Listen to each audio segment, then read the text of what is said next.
সিসিটিভিত এনেকুৱা এটা দৃশ্য বন্দী হৈছে যেটো দৃশ্য দেখিলে আপুনি ভাবিব যে ঘৰলৈ কোনো লোক আহিলে আপুনি কিমান সাৱধান হ'ব লাগে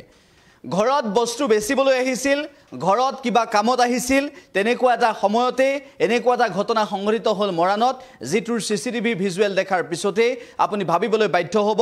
যে আৰক্ষীয়ে এই ক্ষেত্ৰত কি ব্যৱস্থা ল'ব আৰু এই ঘটনাটোৰ পিছত আপুনি কেনেদৰে সাৱধান হ'ব হেও গম পাব দৃশ্যটো দেখুৱাব বিচাৰিছো কেনেদৰে প্ৰবঞ্চনাৰে লুটপাট কৰিছে এই ঘটনা সংঘটিত হৈছে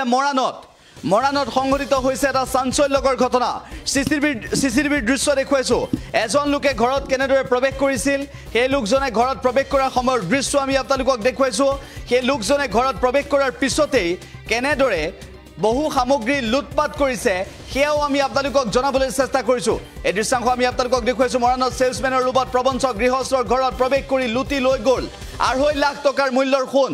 মৰাণত এই ঘটনা সংঘটিত হৈছে আমি দৃশ্য আপোনালোকক দেখুৱাইছো উল্লেখ হৈছে জ্যোতিপুৰৰ গদাধৰ সিংহ পথত সংঘটিত হৈছে এই ঘটনা চাহপাত ব্যৱসায়ী বলৰাম আগৰৱালাৰ বাসগৃহত সামগ্ৰী আৰু আজবাব চাফা কৰা পাউডাৰ বিক্ৰীৰ চলেৰে প্ৰৱেশ কৰে এজন সেলছমেন ৰূপী প্ৰবঞ্চকে আৰু লগত অহা আন এজনে বাইকখনৰ সৈতে গেটৰ বাহিৰত ৰৈ থাকে আৰু সেই সময়ত ঘৰত আছিল পত্নী বিনিতা আগৰৱালা আৰু তেওঁৰ কন্যা আছিল কিন্তু এই প্ৰবঞ্চকটোৱে ঘৰৰ সামগ্ৰী চাফা কৰাৰ চলেৰে প্ৰথমে পিতলৰ সামগ্ৰী চাফা কৰাৰ পিছত ৰূপৰ সামগ্ৰী চাফা কৰে আৰু ইয়াৰ পিছতে সোণৰ অলংকাৰ চাফা কৰিবলৈ লয়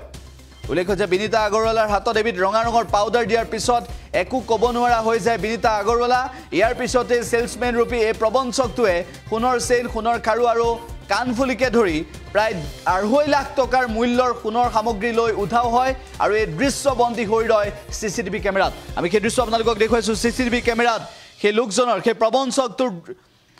আগমনৰ দৃশ্য ভাইৰেল হৈছে বন্দী হৈছিল আৰু তাৰ পাছত এই দৃশ্য ইতিমধ্যে ভাইৰেল হৈ পৰিছে এই সন্দৰ্ভত মৰাণহাট আৰক্ষী থানাত এজাহাৰ দাখিল কৰিছে এই পৰিয়ালটোৱে ভুক্তভোগী পৰিয়ালটোৱে এজাহাৰ দাখিল কৰিছে ঘটনা সন্দৰ্ভত উল্লেখ হৈছে ঘৰত কেনেদৰে প্ৰবঞ্চকে প্ৰৱেশ কৰিছিল আৰু তাৰ পাছত সামগ্ৰী লুটপাট কৰিছে সেই দৃশ্য দেখুৱাইছো সিসিটিভিত বন্দী হৈছে লুটপাট কৰাৰ কিহৰণকাৰী দৃশ্য এই ঘটনা সংঘটিত হৈছে মৰাণত আৰু দৃশ্যটো আমি আপোনালোকক দেখুৱাইছো এটা পৰিয়ালক লুটপাট কৰিছে 2.5 লাখ টকাৰ সামগ্ৰী লৈ গৈছে এনেকুৱা ঘটনা সংঘটিত হৈছে অসমত এই ঘটনা মৰাণৰ আমি সবিশেষ আপোনালোকক জনাইছো এই ঘটনাৰ পিছত মৰাণহাট আৰক্ষী থানাত ইতিমধ্যে পৰিয়ালৰ লোকে অৱগত কৰিছে আৰু ঘটনা সন্দৰ্ভত গোচৰ দিছে দুজন মানুহ আছিলে এজন বাহিৰতে ৰৈছিলে এজন ভিতৰলৈ আহিলে মা এই বাহিৰতে বহি আছিলে বাৰিন্দাখনত কিবা হেই পিতলৰ বাচন চাফা কৰি দিও বুলি ক'লে আৰু নেলাগে বুলি ক'লো কোৱাত আকৌ কৈছে নহয় ডেমোটো দেখাই যাও আমাক কোম্পানীৰ পৰা পঠিয়াইছে তেনেকৈ কৈ হুমালে ভিতৰলৈ প্ৰথমে পিতলটো চাফা কৰি দেখালে তাৰপিছত ৰূপৰ হেই চাফা কৰি ধুনীয়াকৈ দেখাই দিলে তাৰপিছত এটা ৰঙা ৰঙৰ পাউডাৰ দি এই হাতত দিয়াতে মানে কি হৈ গ'ল কমে নাপাওঁ তাৰপিছত সোণৰ বস্তুখিনি লৈ পেলাই গুচি গ'ল মানে মাৰ খাৰু নিলে চেন নিলে আৰু মোৰ আঙঠি নিলে কিমান মূল্য হ'ব অনুমানিক 2.5 লাখ টকা মান হ'ব মানে আৰক্ষী জনাইছে জনাইছো আৰক্ষী থানাত এজাহাৰ দাখিল সব ছাত্ৰৰে বদলি কৰি দিলে নেকি মানে বস্তুটো কেনেকৈ লৈ যাবলৈ পালে কি কিবা এটা সেই পাউডাৰত আগতে ৰঙা পাউডাৰটো মোক হাতত দিয়াৰ পৰা মই তাক একো কৰিবই নোৱাৰিলো মানে অকৰা হৈ গ'লো তাৰপিছত সি লৈ পেলাই আৰু কিবা এটা পাউডাৰত সোমাই দিলে চফা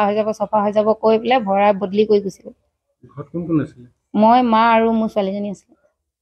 আৰক্ষী কি কৈছে এতিয়া আৰক্ষীয়ে কৈছে এতিয়াতো আমি এনেকেতো একো কৰিব নোৱাৰো ক'ৰবাত ধৰা পালে হেৰি হ'ব বুলি ক'লে মানে আপোনালোকৰ ঘৰত সিসিটিভি আছে আছে এই মানুহজন